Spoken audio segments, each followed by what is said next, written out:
Supreme કોર્ટમાંથી અનુસૂચિત જાતિ અને અનુસૂચિત જનજાતિ એટલે કે એસસી ને એસટી કેટેગરીની અનામતને લગતા મોટા સમાચાર સામે આવી રહ્યા છે અને આ સમાચાર છે એ અનામતને ફેરફાર કરવાને લગતા છે. પરંતુ અનામતની વાત કરીએ એની પહેલાં આપણને અનામત શબ્દ યાદ આવે એટલે બંધારણ યાદ આવે કે ભારતમાં બંધારણ આવ્યું એટલે અનામત આવ્યું, પણ ખરેખર એવું નથી. 1902ની અંદર છે છત્રપતિ રાજર્ષિ શાહુ, જે શાહુ ઓફ કોલ્હાપુર હતા, તેણે 1902માં છે 50% અનામત આપેલી હતી અને ત્યાર પછી 1927ની અંદર મદ્રાસ પ્રેસિડેન્સીમાં એસસી કેટેગરી માટે 8% રિઝર્વેશન હતું.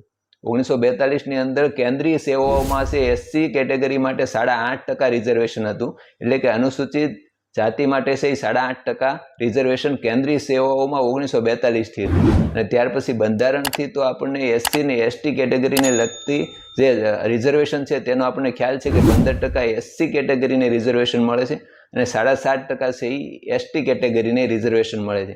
એટલે બંનેને ભેગું થઈને છે 22% અનામત થાય છે. જે અનામત એસસી કેટેગરી માટે કેન્દ્ર સરકારમાં 15% છે એ ગુજરાત સરકારમાં 7% છે.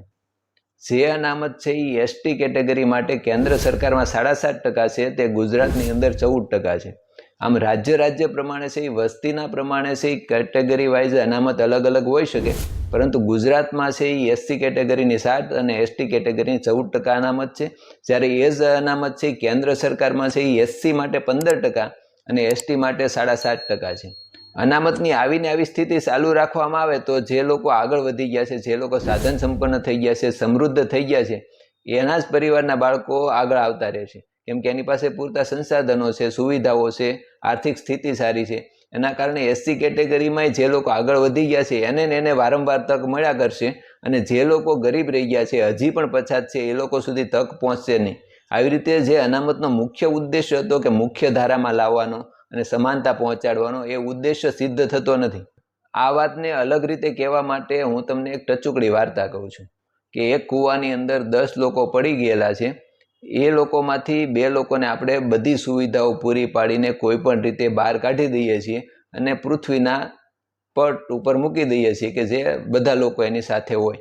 એવી સ્થિતિમાં 2 લોકોને મૂકી દીધા એટલે એ બધા લોકોને સમાન થઈ ગયા. હવે બીજા 8 લોકો જે અંદર છે એને આપણે બહાર નહીં કાઢીએ અને આ 2ને જ દોડાવ્યા કરશું તો પછી જે નીચે રહી ગયા છે, પછાત રહી ગયા છે, એની સુધી લાભ પહોંચવાનો જ નથી.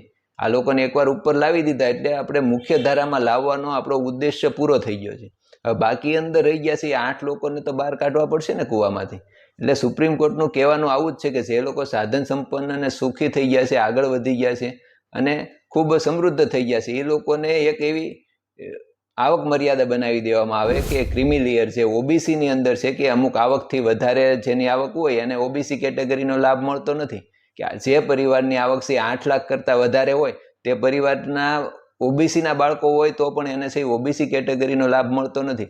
આવી જ રીતે એસસી અને એસટી કેટેગરીમાં જે લોકો ખૂબ સમૃદ્ધ થઈ ગયા છે, ઘણા બધા આગળ વધી ગયા છે, જેની સ્થિતિ સુધરી ગઈ છે, એ લોકોને એક આવું ક્રિમિલેયર બનાવી દેવામાં આવે કે અમુક આવકથી વધારે જેની આવક છે તે લોકોને છે એસસી કેટેગરીનો લાભ ના મળે અથવા તો એસટી કેટેગરીનો લાભ ના મળે. આવું કરી દેવામાં આવશે તો એ જ કેટેગરીના બીજા ગરીબ પરિવારને એનો લાભ મળશે.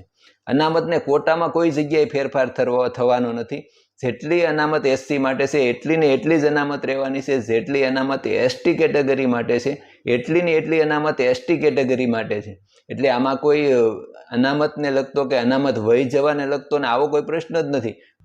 સુપ્રીમ કોર્ટના 7 જજોની એક બેચે ગયા વર્ષે એટલે કે 1 ઓગસ્ટ 2024ના દિવસે એક ચુકાદો આપ્યો હતો ને એમાં પણ રાજ્યોને એવો નિર્દેશ કર્યો હતો કે રાજ્ય પોતાના રાજ્યની અંદર એસસી અને એસટી કેટેગરીની અંદર જ એવો કોઈ સબ કોટા બનાવે કે જેના કારણે છે ગરીબ લોકોને એનો લાભ મળી શકે, ગરીબ એસસી અને એસટી પરિવારને એનો લાભ મળી શકે એવો નિર્દેશ આપ્યો હતો. પરંતુ એ ચુકાદાનો પછી વિરોધ થયો. પરંતુ ત્યારે જે 7 જજની અંદર એક જજ હતા BR ગવઈ સાહેબ, તે અત્યારે આપણા સુપ્રીમ કોર્ટના ચીફ જસ્ટિસ છે અને આ ચુકાદો છે ને, આ મેટર છે, આ પિટિશન છે એ ઓક્ટોબર મહિનાની 10મી તારીખે ચુકાદો આવવાનો છે, એમાં સુનવાઈ થવાની છે.